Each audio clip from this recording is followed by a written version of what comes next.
एकदम महागठबंधन, हम लोगों का महागठबंधन पूरा एकताबद्ध रहा और हम लोग महागठबंधन एक साथ जनता ने जो हमको आशीर्वाद दिया है महागठबंधन को, उसके आधार पर विधानसभा के अंदर मुद्दा आधारित संघर्ष की ओर आगे बढ़े। 100% बना करके जनता का आशीर्वाद प्राप्त हुआ।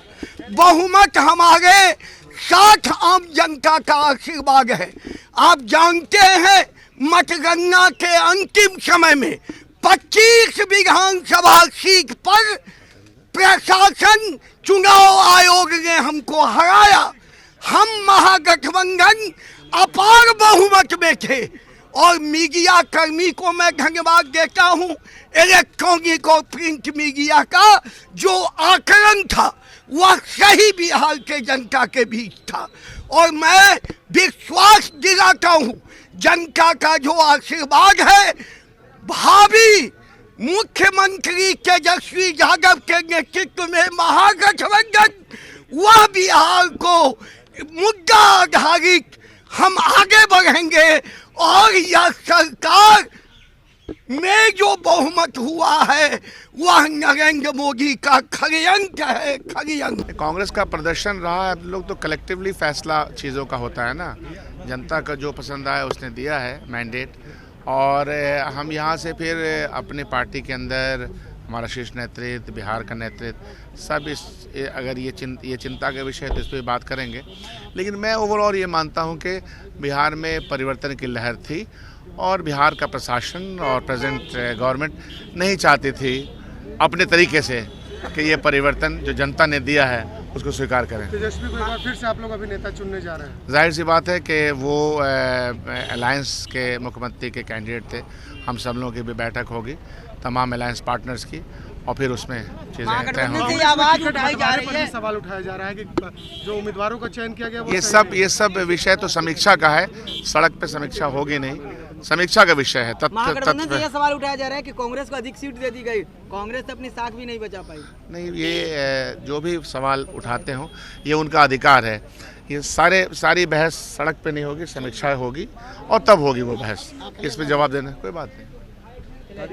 कांग्रेस साहब ने बोला है कि महागठबंधन का फेलियर है वो कांग्रेस के कारण हुआ है।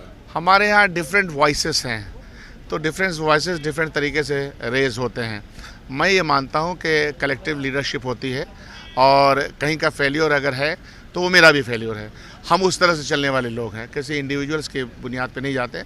हर आदमी की कमियां हैं, हर आदमी की मजबूती है और ये कलेक्टिवली काम करने की आवश्यकता है। किसी एक इंडिविजुअल की ज़रूरत क्या है इसमें। ठीक, आप लोग कह रहे हैं कि जो स्ट्राइक रेट हमारा रहा वो टेस्ट मैच वाला रहा, जो 2020 में जो फिनिश करना चाहिए था वो फिनिशिंग नहीं हो पाई, उसको तो हम लोग देखेंगे। लेकिन हमें लगता है कि बिहार का मूड बहुत साफ दिखा।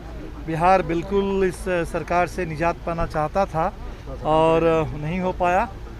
खैर उसके लिए हम लोग लड़ते रहेंगे। लेकिन जो मुद्दे सामने आए, जो बिहार का एजेंडा इस बार सामने आ गया, मैं इसके लिए बिहार के नौजवानों को सलाम करता हूं, बिहार के मजदूरों, किसानों, सबको सलाम करता हूं और इसी संघर्ष को हमें जारी रखना है।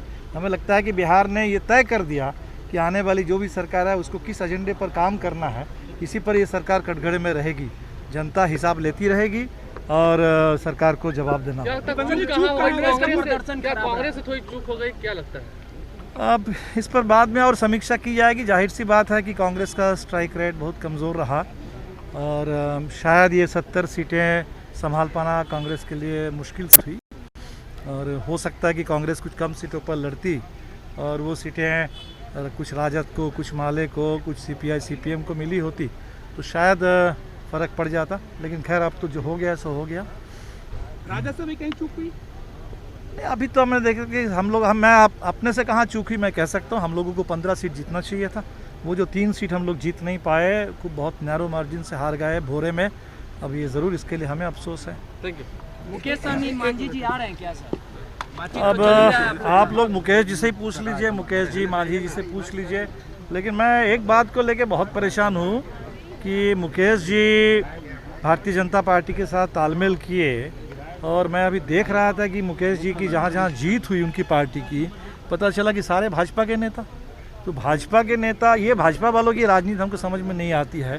आपने टिकट भी दिया मुकेश सहनी को और आपने नेता थोप भी दिया उनके ऊपर, और ये जो बहुत ख़राब लग रहा है देख करके कि दरभंगा से एक बीजेपी के नेता मुकेश जी के बैनर पर टिकट पर लड़े, ये आउटसोर्सिंग ठीक नहीं लगता।